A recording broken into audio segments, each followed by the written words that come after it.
Assalamualaikum warahmatullahi wabarakatuh. Perkenalkan, nama saya Arianti Septianingrum, kelas 1D dari Fakultas Farmasi dan Sains Universitas Muhammadiyah Profesor Dr. Hamka. Di sini saya akan men-share ke kalian hasil artikel saya yang berjudul "Batuk Dikencurin Aja". Terserang batuk berdahak sangat tidak nyaman untuk menjalani aktivitas sehari-hari.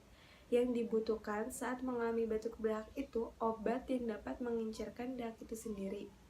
Nah, di sini itu ada ramuan alami yang bisa mengencerkan batuk berdahak. Salah satunya adalah kencur. Khasiat kencur untuk obat batuk berdahak sudah tidak asing lagi.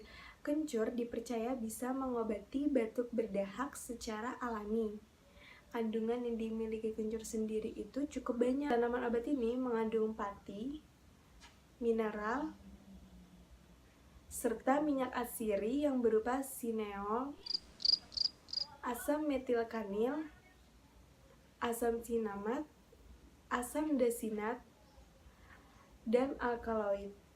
Nah, dari kandungan ini, manfaat kesehatan yang bisa diambil dari kencur adalah dapat menjadi obat diare, keseleo, terus masuk angin, flu, dan salah satunya itu sebagai pengobat batuk berdahak. Nah, gimana sih caranya untuk bikin ramuan ini? Caranya itu cukup gampang sekali. Yang pertama itu parut kencur, lalu peras dan ambil sarinya. Kenapa sih diambil sarinya?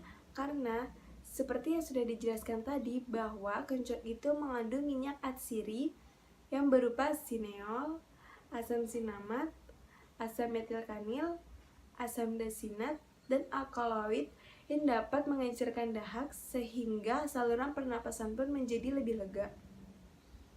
Yang kedua, itu tambahkan madu secukupnya. Di sini, fungsi penambahan madu ini agar rasa dari si kencur ini tidak terlalu pekat dan tidak pedas. Kemudian, campur dengan perasan air jeruk nipis. Nah, di sini itu fungsinya si air jeruk nipis ini bertujuan untuk mengurangi rasa gatal yang ada pada tenggorokan. Ketika semuanya sudah tercampur rata, kita dapat minum ramuan ini setelah sarapan dan sebelum tidur agar batuk berdahaknya itu segera sembuh. Demikian yang dapat saya sampaikan. Kurang lebihnya mohon maaf. Wassalamualaikum warahmatullahi wabarakatuh.